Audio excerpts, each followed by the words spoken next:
Hello student, আমি তোমাদের এএনসো তোমাদের সকলকে স্বাগত জানাই। আজকে মাদ্রাসা সার্ভিস কমিশন নিয়োগ কি আদৌ সম্ভব এবং এর ভবিষ্যৎটা কোন দিকে যাচ্ছে, মানে সপ্তম এসএলএসটি যেটা আছে, ঠিক আছে, কারণ এর নিয়োগ এখনো কিন্তু আটকে রয়েছে। হ্যাঁ বন্ধুরা, আবার একটা নোটিশ, কিন্তু আসল নিয়োগটা কবে? সপ্তম এসএলএসটি প্রার্থীরা আর কতদিন অপেক্ষা করবে? আজকের ভিডিওটা কোনো সাধারণ আপডেট নয়। সোশ্যাল মিডিয়ায় তোমরা অনেকেই আন্দোলন করেছো, প্রশ্ন তুলেছো, এবং আমাদের নিয়োগ কি সত্যিই হবে নাকি শুধুই ভোটের পর ডেট দেওয়া হবে। প্রাইমারি থেকে শুরু করে আপার প্রাইমারি সব জায়গাতেই যখন নিয়োগ নিয়ে একটা প্রশ্ন চিহ্ন, তখন মাদ্রাসা সার্ভিস কমিশন কি সত্যি নিয়োগ প্রক্রিয়া শেষ করতে চাইবে নাকি কোনো একটা অজুহাত দেখিয়ে সময় পার করছে? কেননা এসএলএসটি এক্সামও কিন্তু এখন পর্যন্ত ডেটের পর ডেট দেওয়া হচ্ছে, সেই টাইপেরই কিন্তু সপ্তম এসএলএসটি মানে মাদ্রাসা সার্ভিস কমিশনের সপ্তম এসএলএসটিরও কিন্তু ডেটের পর ডেট দেওয়া হচ্ছে। আজকের এই নোটিশটা আড়ালে আসল সত্যটা কি? আজকের এই নোটিশে তোমাদের দেখতে পাচ্ছ যেটা এর আড়ালে আসল সত্যটা পুলিশ ভেরিফিকেশন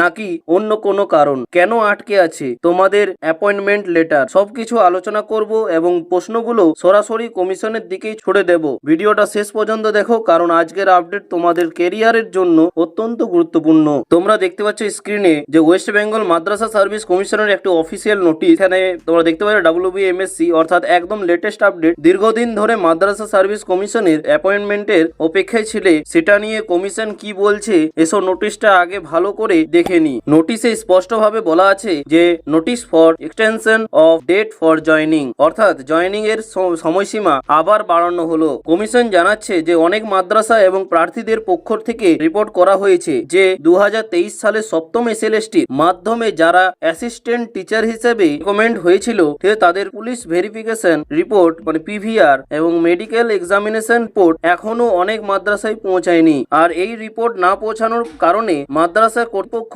সংশ্লিষ্ট প্রার্থীদের অ্যাপয়েন্টমেন্ট লেটার ইস্যু করতে পারছে না। ফলে 20 জানুয়ারি 2026 তারিখের মধ্যে তাদের জয়েন করার কথা থাকলেও সেটা সম্ভব হয়নি। বড় আপডেট হলো যে কমিশন এই পরিস্থিতি বিবেচনা করে জয়েনিং এর তারিখ বাড়িয়ে 16 ফেব্রুয়ারি 2026 পর্যন্ত করেছে। মানে 16 তারিখে তো ফেব্রুয়ারি মাসের, কিন্তু 16 তারিখে এই ডেটটা কিন্তু এক্সটেন্ড করেছে, কিন্তু ডেটের পর ডেট তোমরা দেখতে পাচ্ছ দিয়েছে। কিন্তু বন্ধুরা, প্রশ্নটা এখানেই যে এক হচ্ছে যে সিস্টেমের গাফিলাতি কার? পুলিশ ভেরিফিকেশন বা মেডিকেল রিপোর্ট সময় মতো পৌঁছালো না কেন?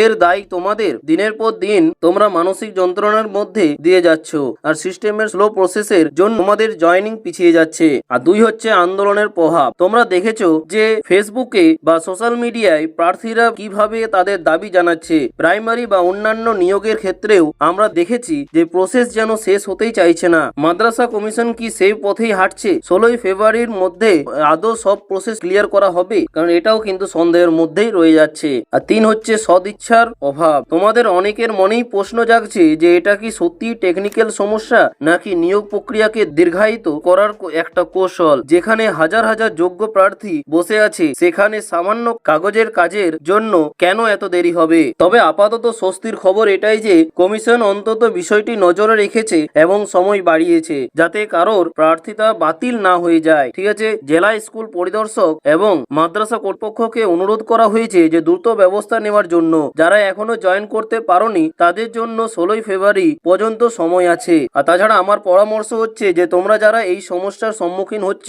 তারা অবিলম্বে সংশ্লিষ্ট দপ্তরে যোগাযোগ রাখো। আর হ্যাঁ, তোমাদের কি মনে হয় এই দেরি হওয়ার আসল কারণ কি? কমেন্ট বক্সে অবশ্যই জানাতে ভুলবে না। আর তোমাদের মতামত এবং ঐক্যবদ্ধ থাকাই কিন্তু আসল শক্তি। ভিডিওটা ভালো লাগলে লাইক করো এবং বন্ধুদের সাথে শেয়ার করে দিও, যাতে তোমার বন্ধুরাও যাতে উপকৃত হয় এই ইনফরমেশনটা পেয়ে। Thank you. পাশে থাকবে, সুস্থ থাকো। আর যারা এখনো চ্যানেলে নতুন তারা অবশ্যই কিন্তু চ্যানেলটিকে সাবস্ক্রাইব করে নেবে। মাদ্রাসা সংক্রান্ত কিছু আপডেট এলেই জানিয়ে দেওয়া হবে।